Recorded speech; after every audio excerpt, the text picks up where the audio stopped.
السلام علیکم ورحمۃ اللہ وبرکاتہ۔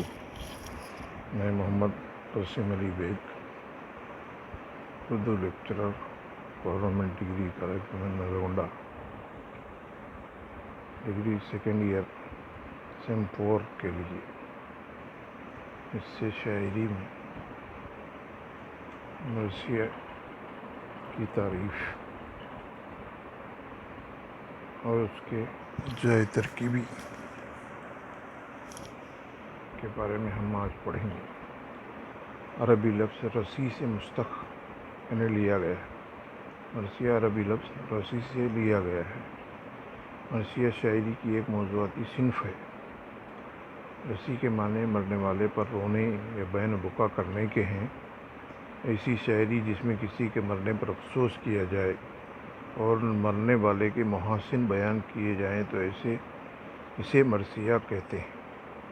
یعنی ایسی شاعری جس میں کسی کے مرنے پر افسوس کیا جائے اور مرنے والی کی تعریف، محاسن، اس کے اچھے کام بیان کیے جائیں، اس کی بہادری کا ذکر کیا جائے تو اسے مرثیہ کہتے ہیں۔ اردو زبان میں طویل عرصے تک حضرت امام حسین کی شہادت اور واقعات کربلا بیان کر کے مرثیے لکھے گئے۔ یعنی اردو زبان کے اندر طویل عرصے تک، زیادہ عرصے تک امام حسین کی شہادت اور کربلا کے واقعات کا ذکر مرثیوں کے اندر کیا جانے لگا۔ مرثیہ ایک ایسی شاعری کو کہا جاتا ہے جس میں مرنے والے پر افسردگی ظاہر کرتے ہوئے اس کی اچھائیاں بیان کی جائیں۔ یعنی مرثیہ یہ ایک ایسی شاعری ہے جس میں مرنے والے کی پر افسردگی، اس کے مرنے پر، اس کے شہید ہونے پر رنج و غم کا اظہار کرنا اور اس کی اچھائیاں بیان کرنا، یہ مرثیوں کے اندر، اردو ادب کے اندر مرثیے کے اندر یہ باتیں بیان کی جاتی ہیں۔ یعنی شہادت، امام حسین کی شہادت، کربلا کے واقعات اور مرنے والوں پر افسردگی یعنی رنج و غم کا اظہار اور ان کی اچھائیاں بیان کرنا، یہ ساری باتیں مرثیے کے اندر لکھی جاتی ہیں۔ غرض مرثیے کی شاعری مرحوم لوگوں پر شاعر کے جذبات اور احساسات کی نمائندگی کرتی ہے۔ اسی طریقے سے مرثیہ ایک ایسی صنف شاعری ہے جس پر مرحوم لوگ یا شہید لوگ جو کہ اسلام کے لیے شہید ہو چکے ہیں، اس پر شاعر اپنے جذبات اور احساسات ان مرثیوں کے اندر بیان کرتا ہے۔ یہ مرثیے کی مختصر تعریف۔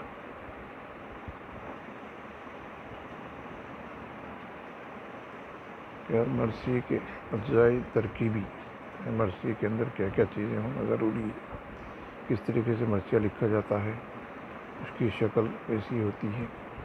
اردو میں ابتدا جو مرثیے لکھے گئے ان کے لیے نہ تو کوئی ہیئت مقرر تھی اور نہ ان کے لیے اجزائے ترکیبی موجود تھے۔ اردو ادب کے جب مرثیے لکھنے کا رواج عام ہوا، شروع ہوا، تو نہ اس کی کوئی شکل و صورت، ہیئت یعنی شکل و صورت مقرر تھی اور نہ اس کے لیے کوئی اجزائے ترکیبی موجود تھے، بلکہ شاعر غزل اور مثنوی کے انداز میں کربلا کے واقعات بیان کرنے پر اکتفا کرتا ہے۔ بلکہ ابتداً اردو شاعری کے اندر، مرثیے کے اندر عام طور پر شاعر کے ہیں غزل کے ہی انداز میں یا مثنوی کے انداز میں کربلا کے واقعات کو اپنی نظموں کے اندر، اپنے مرثیوں کے اندر بیان کرتے تھے۔ اس قلی قطب شاہ اور وجیح کی رسائیہ غزلیں اور اشرف کی مثنوی نوسرہار دکنی مرثیے کا ثبوت پیش کرتے ہیں۔ یعنی قلی قطب شاہ کے زمانے اور وجیح کی رسائیہ غزلیں، لکھی ہوئی غزلیں اور اشرف کی مثنوی نوسرہار دکنی مرثیے کا ثبوت پیش کرتے ہیں۔ یہ ابتدائی دور کے مرثیوں کی ایک جھلک ہے۔ اس میں ابتدائی دور کے لکھنے والے شاعروں میں مرثیے کے اندر محمد قلی قطب شاہ، وجیح اور اشرف کی مثنوی نوسرہار یہ دکنی مرثیے کو ثبوت پیش کرتے ہیں، جس کے بعد دکن میں شہادت نامے کی روایت کا آغاز ہوا۔ کے بعد ابتداً کیا ہے مرثیے کے ساتھ ساتھ کیا ہے شہادت نامے کی روایت، یعنی کسی کی شہادت کا ذکر نظموں کے اندر مرثیے کی شکل میں لکھنے کا آغاز ہوا۔ جب مرثیہ دہلی پہنچا تو سب سے پہلے سودا نے مرثیے کے لیے مسدس کی حیت کو ضروری سمجھا اور لکھنؤ میں اس کے اجزائے ترکیبی مدون کیے گئے، جن کے مطابق اردو مرثیہ 8 اجزاء پر مشتمل ہوتا ہے۔ اردو ادب کے اندر جب مرثیہ دہلی پہنچا تو سب سے پہلے سودا، میر سودا جو اس زمانے کے مشہور شاعر مانے جاتے تھے، انہوں نے مرثیوں کے لیے مسدس کی حیت، یعنی مسدس یہ بھی کیا ہے نظم کی ایک قسم ہے جس کی شکل و صورت مرثیے سے ملتی جلتی تھی، اس کو ضروری سمجھ کر لکھنؤ میں اس کے اجزائے ترکیبی مدون کیے، یعنی ترتیب دیے، یعنی کون کون سی چیزیں مرثیہ لکھنے کے لیے ضروری ہیں، اس کو اجزائے ترکیبی کہا جاتا ہے، جن کے مطابق اردو مرثیہ 8 اجزاء پر مشتمل ہے۔ لیکن مرثیہ لکھنے کے لیے کیا ہے تقریباً 8 چیزیں اس کے لیے ضروری ہیں، 8 حصے اس کے بتائے گئے ہیں۔ اس میں پہلے نمبر 1 چہرہ، نمبر 2 سراپا، نمبر 3 رخصتی، نمبر 4 رجز، نمبر 5 جنگ، نمبر 6 شہادت، نمبر 7 بین بکا، اور نمبر 8 آخر میں کیا ہے دعا۔ یہ 8 چیزیں بتائی گئی ہیں: چہرہ، سراپا، رخصتی، رجز، جنگ، شہادت، بین بکا اور دعا۔ مرثیہ لکھنے کے دوران سب سے پہلے میدان جنگ کا حال بیان کرنا چہرہ کہلاتا ہے۔ نمبر 1 کیا ہے مرثیہ لکھنے کے دوران سب سے پہلے میدان جنگ کا نقشے کو اپنی شاعری کے ذریعے پیش کرنا، اپنے مرثیوں میں پیش کرنا، وہ کیا ہے میدان جنگ کا نقشہ کھینچنا اچھے سے اچھے انداز میں، وہ کیا ہے اس کا چہرہ کہلاتا ہے۔ اس کے بعد جنگ کے میدان میں آنے والے شخص، اس کے گھوڑے اور تلوار کا سرتاپا جائزہ سراپا کہلاتا ہے۔ پہلے نمبر 1 کیا ہے چہرہ، یعنی میدان جنگ کا حال بیان کرنا۔ نمبر 2 میدان میں آنے والے شخص جو کہ ہے میدان جنگ میں جا رہا ہے، اس کے گھوڑے اور تلوار کا جائزہ لینا، اس کا حلیہ بیان کرنا، اس کی میدان جنگ کی تیاری، اس کا گھوڑا کس طرح کا ہے، تلوار کس طرح کی ہے، اور دوسری ہتھیار اس کے پاس کیا کیا ہیں، یہ ساری چیزوں کا ذکر کرنا ہے۔ یہ دوسرا حصہ یعنی سراپا کہلاتا ہے۔ اس مرحلے کے بعد جنگ پر جانے والے فرد کا اپنے خاندان سے مل کر جنگ پر جانے کی اجازت طلب کرنا رخصتی کہلاتا ہے۔ یہ تیسرا حصہ، تیسرا جز مرثیے کا، جنگ پر جانے والے فرد، جو شخص جنگ کے لیے جا رہا ہے میدان جنگ میں، وہ اپنے خاندان والوں سے مل کر جنگ میں جانے کی اجازت مانگنا اور اس کے افراد خاندان والے اس سے مل کر اس کے ساتھ بھلائی کا معاملہ ہونے کی دعا کرنا اور ان کو اجازت دینا، یہ کیا ہے تیسرا حصہ یعنی رخصتی۔ اس کے بعد میدان جنگ میں دو بدو ہو کر ایک دوسرے کے خاندانی اور ذاتی کارنامے بیان کرنے کا عمل رجز کہلاتا ہے۔ یعنی میدان جنگ میں آمنے سامنے دو خاندانوں کے لوگ یا دو ملک کے لوگ ہوتے ہیں، ان سے مل کر ان کے کارنامے، ان کے ذاتی کارنامے اور خاندانی کارنامے بیان کرنا، یہ کہ ہے چوتھا حصہ رجز کہلاتا ہے۔ رجز کے دوران طیش میں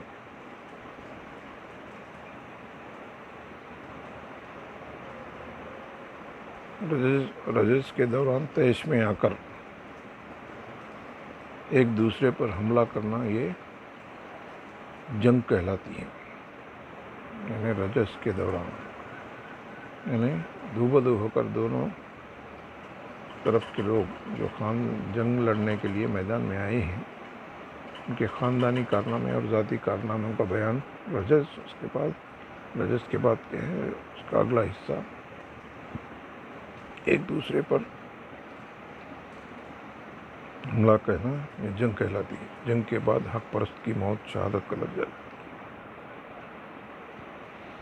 جنگ کے بعد لڑائی شروع ہونے کے بعد میدان جنگ میں جو موت واقع ہوتی ہے وہ شہادت کا درجہ رکھتی ہے، جس کی اطلاع خاندان والوں پر پہنچنے کے بعد ان کے رونے اور افسردگی کے اظہار کو بین و بکا کہا جاتا ہے۔ کے بعد اگلا حصہ کیا ہے، اس کا اگلا جز مرثیے شہادت کے بعد اس کی اطلاع اس کے خاندان والوں تک پہنچنے پر اس کے خاندان والے، اس کے رشتہ دار روتے ہیں اور افسردگی اپنے رنج و غم کا اظہار کرنے کو بین و بکا کہا جاتا ہے۔ اور مسیح کے اختتام پر شاعر شہادت دینے والوں کی قربانی قبول کر کے امت کو بخش دینے کی خدا سے دعا کرتا ہے۔ اس طرح ایک مرثیہ 8 اجزاء پر مشتمل ہوتا ہے، یعنی آخری جز مرثیے کے اختتام پر شاعر شہادت دینے والوں جو جنگ کے اندر شہید ہو گئے ان کی قربانی کو اللہ تعالیٰ سے قبول ہونے کی دعا کرتا ہے، اس کے صدقے میں پوری امت کو بخش دینے کی خدا تعالیٰ سے دعا کرتا ہے، مانگتا ہے۔ شہادت کی قبولیت کی اور پوری امت کو بخش دینے کی خدا سے دعا کرنا یہ آخری حصہ ہے، دعا کہلاتا ہے۔ اس طرح ایک مرثیہ 8 اجزاء پر مشتمل ہوتا ہے، مکمل 8 چیزیں ہیں جس کے ذریعے ایک کے بعد ایک اس کو ترتیب دینے پر یہ مرثیہ مکمل ہو۔ دور حاضر میں کربلائی مرثیے کا رواج کم ہو گیا ہے، لیکن آج کل کے دور میں اس نئے دور کے اندر کربلائی واقعات کا رواج، کربلائی واقعات کا بیان مرثیوں کے اندر لکھنا کم ہو گیا ہے، شخصی مرثیے اور وفاقیہ شاعری میں پیش کیے جا رہے ہیں۔ آج کل لوگ کیا ہے، کسی بھی شخص کے بارے میں، اس کی بہادری کے بارے میں، اس کی جنگ میں شریک ہونے کے بارے میں لکھا جا رہا ہے۔ اردو کے بیشتر شعراء نے پابند نظم، آزاد نظم اور معرہ نظم کے علاوہ ہر قسم کی حیت میں شخصی مرثیے لکھے۔ اردو کے بہت سارے شعراء کے ہیں نظم کی قسمیں پابند نظم، آزاد نظم اور معرہ نظم کے علاوہ ہر قسم کی شکل و صورت کے ہر شخصی مرثیے لکھے۔ کچھ کربلائی مرثیے لکھے تو ان کی مسدس کی حیت کو بھی نظر انداز کر دیا گیا، اور کربلائی واقعات کو جو مرثیوں کے اندر بیان کیا گیا اس کے اندر بھی کیا ہے، مسدس کی حیت یعنی شکل کو بھی نظر انداز کیا گیا۔ اس طرح اردو شاعری میں کربلائی مرثیے کے علاوہ شخصی مرثیے اور وفاقیے لکھنے کا رواج عام ہو رہا ہے۔ اس طرح آج کل کے دور میں کربلائی مرثیے میں کربلائی واقعات اور شخصی مرثیوں کے علاوہ کیا وفاقیہ مرثیے کسی کے بارے میں لکھنے کا رواج آج بھی عام ہوتا جا رہا ہے۔ اسی طریقے سے یہ مرثیے کی تعریف اور اس کے اجزائے ترکیبی کون کون سے ہیں، کس طریقے سے ایک مرثیہ لکھنے کے لیے یہ چیزیں ضروری ہیں، اس کو نظر انداز نہیں کیا جا سکتا۔ اور آج کل کے زمانے میں کس طرح کے مرثیے لکھے جا رہے ہیں، آزاد نظم اور پابند نظم کی شکل میں بھی مرثیے لکھے جا رہے ہیں، اور کچھ شاعر آج کل کے زمانے میں شخصی مرثیے لکھ رہے ہیں۔ کسی بھی شخص کی بہادری، کسی بھی شخص کے جنگ میں شریک ہونے کا ذکر آج کل کے مرثیوں میں لکھا جا رہا ہے۔ یہ آج کے سبق میں، آج کے ویڈیو لیسن میں مرثیے کی مختصر تعریف اور اس کے اجزائے ترکیبی پر ہم نے پڑھا ہے۔